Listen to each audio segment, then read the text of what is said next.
Jared from Southern Homesteads here. Hey, before we get into today's video, I've got to ask that you like and subscribe on the channel. We have decided that we are going to start videoing some of the cooler projects that we're working on. This cabin's obviously one of them, but man, we get hired to do some amazing stuff that we're going to bring you guys along for the ride.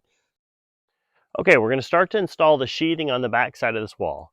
Now, there's a couple of different ways that you can do this. We can measure down from the top, hold a sheet there, and begin to nail it in. But if you're working by yourself, or if you're lazy like I am, I'm going to put a ledger board down. So what I'm going to do is I'm going to measure from the very top plate here. We're putting 10 feet of OSB on the side of this. So I'm going to measure all the way down from the top plate, and I'm going to go 10 foot, half an inch.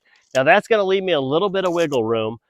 I'm okay if I'm just shy of the top of the top of that top plate. So if there's a 1/4 inch gap from the top of the OSB to the top of the top plate, it's not gonna matter. If in fact, if I run that OSB high and it sticks up above that top plate, then I'm gonna have to come back and I'm gonna have to trim that off before we can set our roof rafters. So I'd rather be just a hair low than too high. Structurally, it's not gonna matter. So I'm just going to measure. I already measured down once and did it, but I'm going to measure down a couple of places.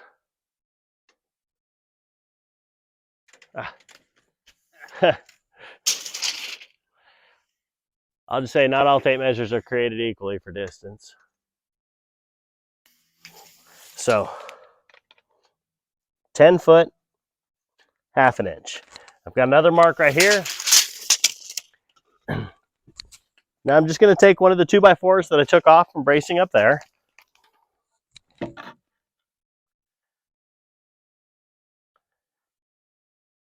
going to line it up.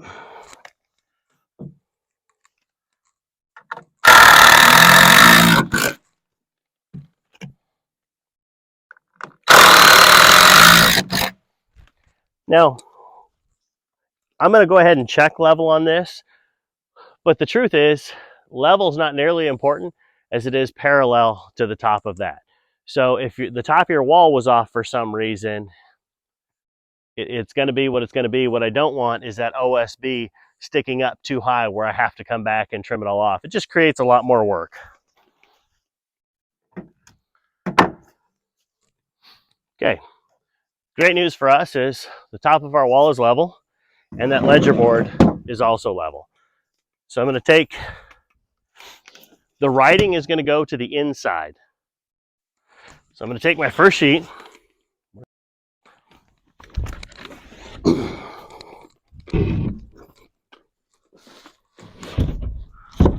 Just going to pick it up and set it on my ledger board. Slide it over until I'm flush with the end of the wall here.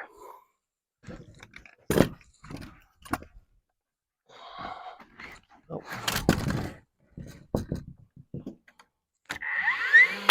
Let's put one in the corner. Let me pick that corner up just a little bit for you, Buster.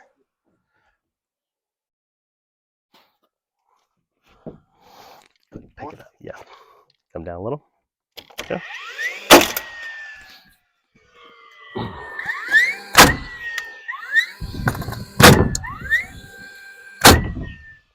All right. Now this board is tacked up. I'm halfway on to the 2x4 that's down below here. And so I'm going to go ahead and put nails all the way down this.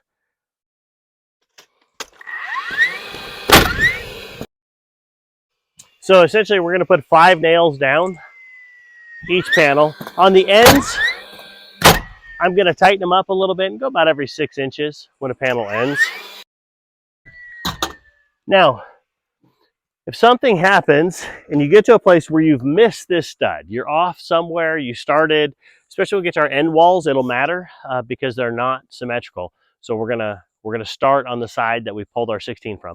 But if something happened and you realize that you were off here and you missed, don't panic. Just go ahead and take a 2x4, one of your spare 2x4s, set it to the inside of the wall, nail it off and nail to it. So all you're trying to do is make sure that you don't have an edge that's flopping around there. All right, let me grab another sheet, and we're going to do the exact same thing that we just did.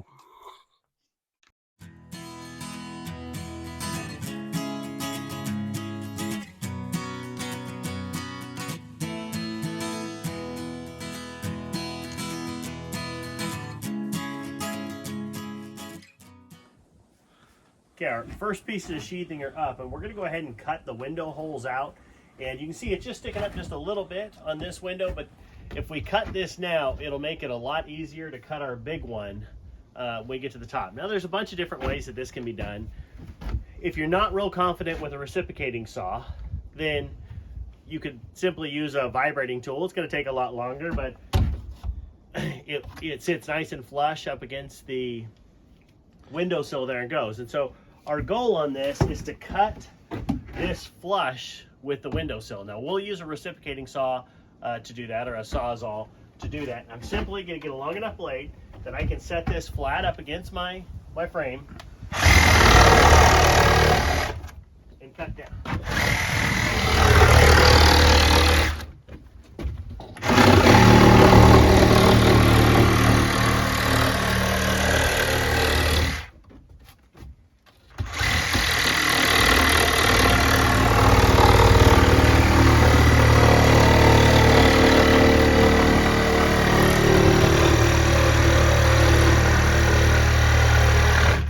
Okay, now if something happens and you dig a little bit into your frame, don't worry about it. Your window's going to cover it.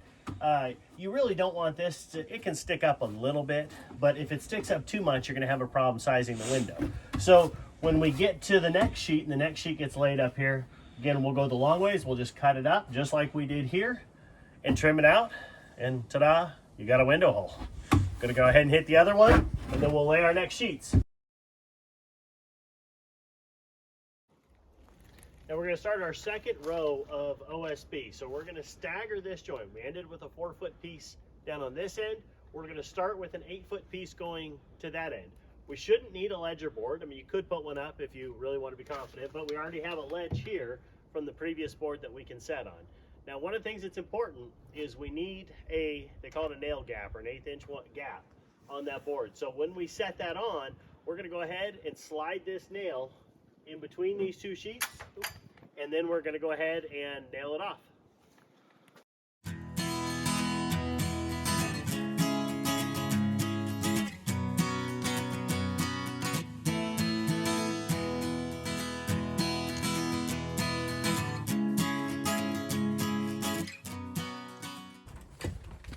So our full sheets are on down below. Now we're going to go ahead and we're going to stagger our joint just like we did before. We're going to start with an 8-footer down on this end, and we're going to do an 8-footer, 8-footer, 4-footer to complete this wall.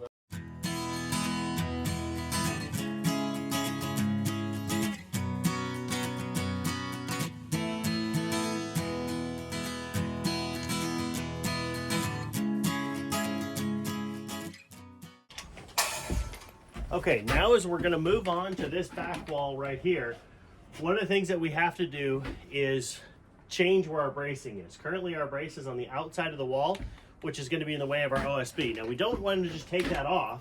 We're not supported yet. So I'm just going to go ahead and take one of my 2x4s and I'm going to put it across the inside here. And I'm going to screw it off.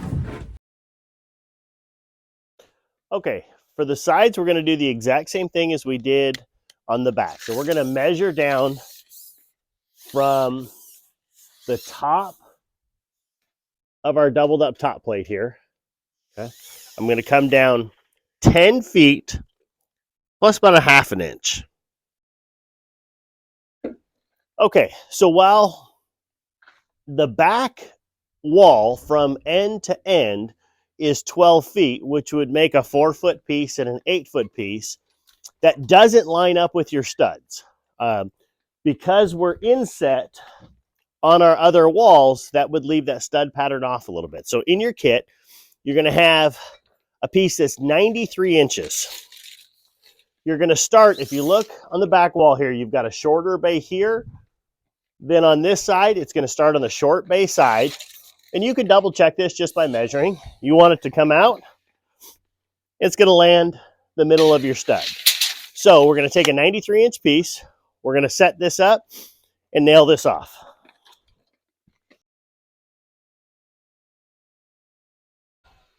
So again, on the outside, we're going to do about every 6 inches coming down, and then through our field, it's 5 nails or a foot apart.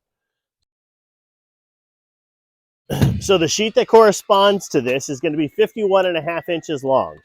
And so same thing, we'll just go ahead and set that up on our ledger board. We're going to leave just about 1/8 of an inch gap. Good. All right, now that we've got that nailed off, I'm going to go to the inside and I'm going to cut out the bottom part of the window right here, just like we did on our back wall. Okay, so our next sheet up is going to be 83.5 inches. We're going to start on this end, working this way, opposite of what we just did, so that we've got our joint staggered.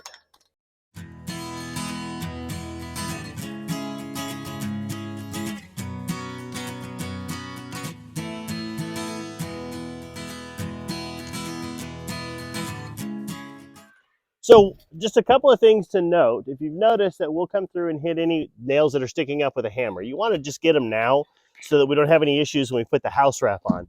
The second thing just to note is if you miss a nail, they call it a shiner. It comes to the inside of the outside. Don't sweat it. The hole you put in the sheathing isn't going to matter even a little bit. Just go ahead and find your stud, put a nail through the stud.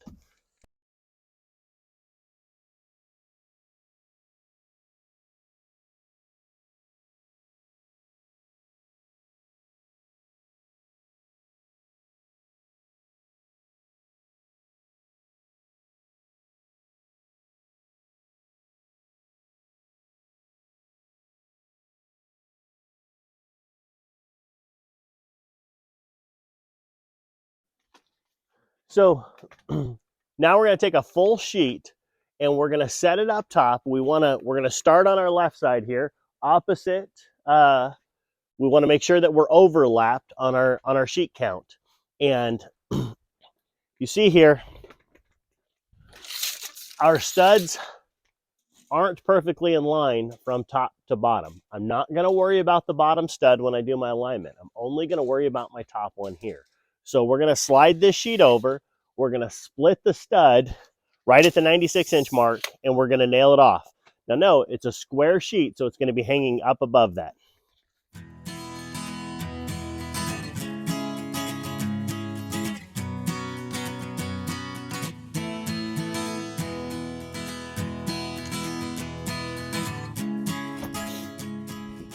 Okay, so just like we did with the window, just going to take my Sawzall, flush at the outside. I'm going to cut this corner off. So, just as a word of caution, when you go in to cut that window, if you've got somebody on the outside with a nail gun, just know if they miss a stud, a nail's coming through. So, Buster just shanked me with a nail gun. Thankfully, I got plenty of extra padding in the midsection, so I just sent the nail bouncing. So mark your studs. Yeah, mark your studs. Okay, I'm going to go ahead and hit my top row of nails from right up in here. One of the things that you want to be really careful of if you're using a nail gun shooting back your direction, don't ever put your body directly behind where the nail gun's shooting, because I promise if you miss, it will come through the sheathing and it will get you in the stomach. So just make sure when you're doing it, you're standing off to the side. So if I missed, not in the line of fire. Okay, just demonstrating how we're going to do this from the inside. Sawzall is going to be flat, or reciprocating saw is going to be flat against the top of the gable. We're going to cut straight down this. So I took off just a little bit of that 2x4. It's okay. You would rather be just a little bit short here than a little bit too long. So we have sheathing that sets across the top. It'll be in the way if you cut it short. So if you catch a little bit edge of the 2x4, that's just fine. Now we're going to do the same thing with our window. Okay, our window's cleaned up, so we're ready for our next sheet. Way easier with two people. I mean, you can do this by yourself, but way easier with two people. So we're just gonna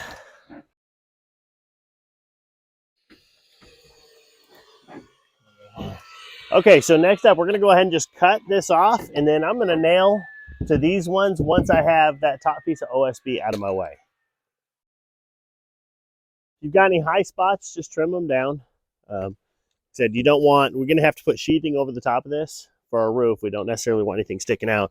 So there's a couple of spots that I couldn't reach with the nail gun from up here. I'm gonna go ahead and hit those real fast. We're gonna move on to our next sheet.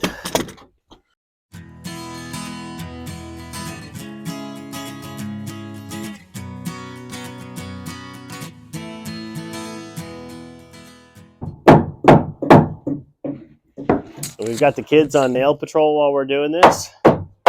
Any nails that are sticking out, they're pounding in.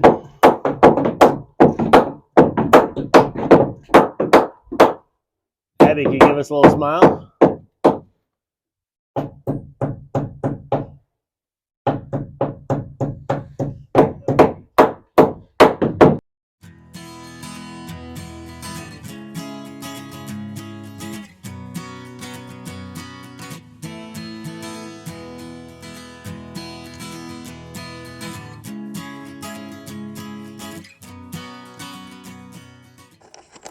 So, just as a word of caution, when you go in to cut that window, if you've got somebody on the outside with a nail gun, just know if they miss a stud, a nail's coming through. So, Buster just shanked me with a nail gun. Thankfully, I got plenty of extra padding in the midsection, so I just sent the nail bouncing. So mark your studs. Yeah, mark your studs. All right, we're officially to my favorite wall for two reasons. One is the last wall.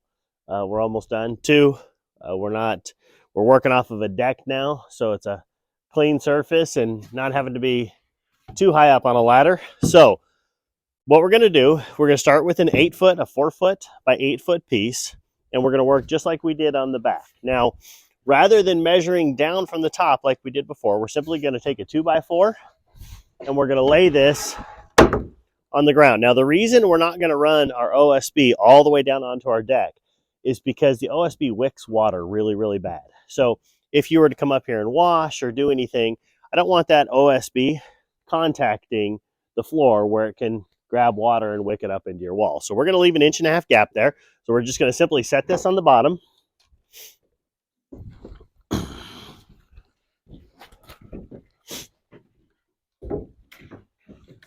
Set our sheet up. We're gonna slide it in, and we should be half of our 2x4. We're gonna go ahead and just put a couple nails in it.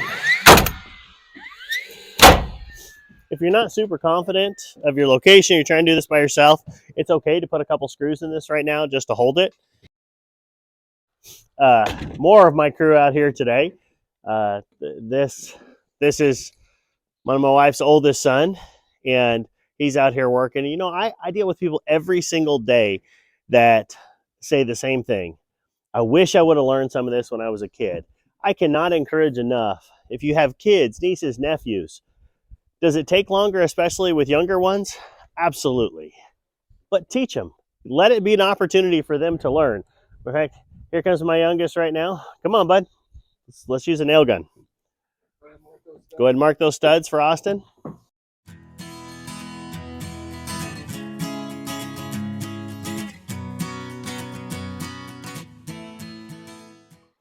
One of the things to note real quick is we still have our bottom plate crossing our doorway.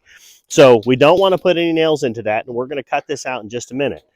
The reason we've left this in the whole time is because this has kept the bottom of our wall straight along with the top of our wall. So our wall is now it's all secured. We did that earlier. So we'll be able to cut this out when we cut this sheet of OSB. So we're going to take our next full sheet. We're going to do the exact same thing.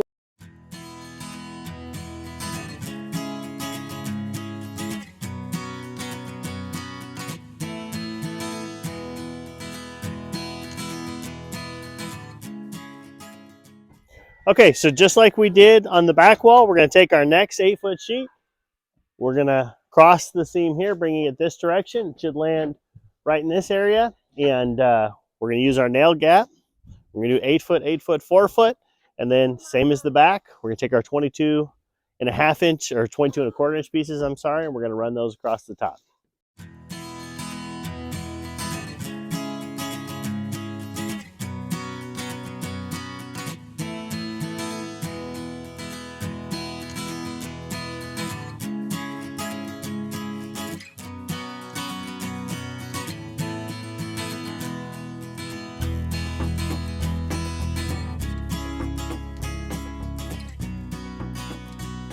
Sweet, OSB is done.